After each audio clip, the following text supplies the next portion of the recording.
Hey everyone, hope everyone is doing well. I'm coming to you from the green recliner for our YHBA stories. I thought it might be nice to keep some of that usual routine. I am here on the last weekend that we're allowed in the school. After tomorrow, we're not allowed to enter the building. So I'm going to tape a few of these stories so we can enjoy them like old times. There's plenty of room on the carpet.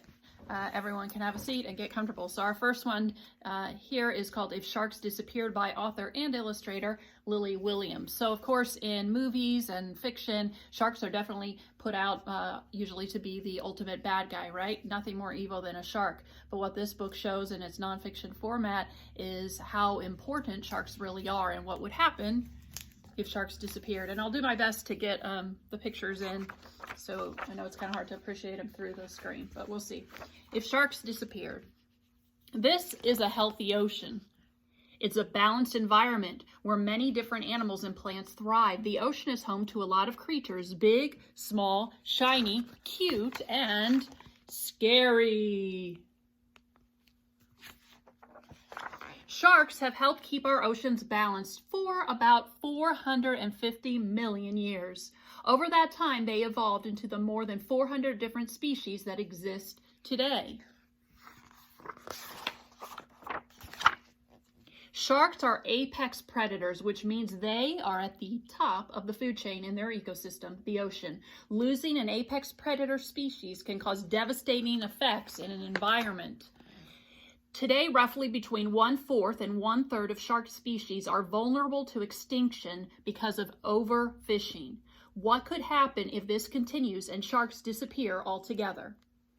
If sharks disappeared, the ocean would no longer be balanced. Although different species have different diets, most sharks typically eat sick, slow, or weak prey, leaving the healthy animals to reproduce. If sharks disappeared, the population of seals, sea lions, and other pinnipeds would potentially explode. At higher populations, they would eat more and more fish, and eventually, once there weren't any fish left, they'd starve and die out as well.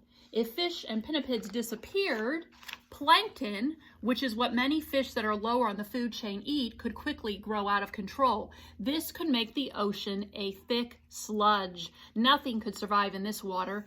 If the ocean becomes unlivable, many species of land animals that rely on the ocean for food, such as seabirds and polar bears, could starve and die out. The loss of these animals could cause still more species farther inland to die out. The pattern of cause and effect, called a trophic cascade, could spread like a wave across countries and continents until animals around the globe were affected, from bees to birds to bears, and eventually to us.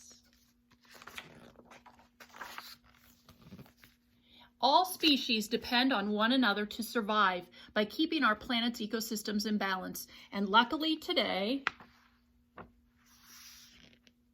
sharks still exist.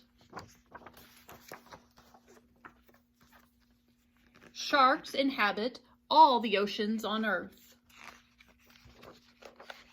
If we remember that we are all connected, and if we work together, sharks and our whole planet as we know it will thrive. And maybe we'll see that what once seemed so scary isn't so scary after all. And there's a glossary here in the end of some of the key terms. One of the things they talk about at the end are about sharks being in trouble. Estimated 100 million killed every year, and most of them are used to make shark fin soup, which is a Chinese Vietnamese delicacy. Shark fins have no taste or nutritional value, but they can be sold for a lot of money. So many sharks are killed that roughly 1/3 of the species are now under threat of extinction.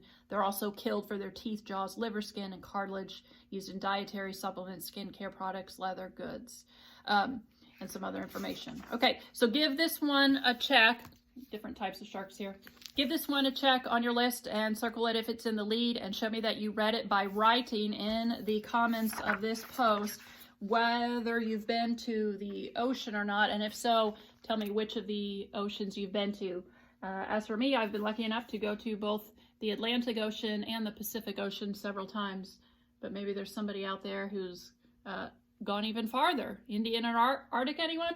Okay, so in the comments, post whether you've been to the ocean. If so, let me know which one or ones. Take care. See you next time.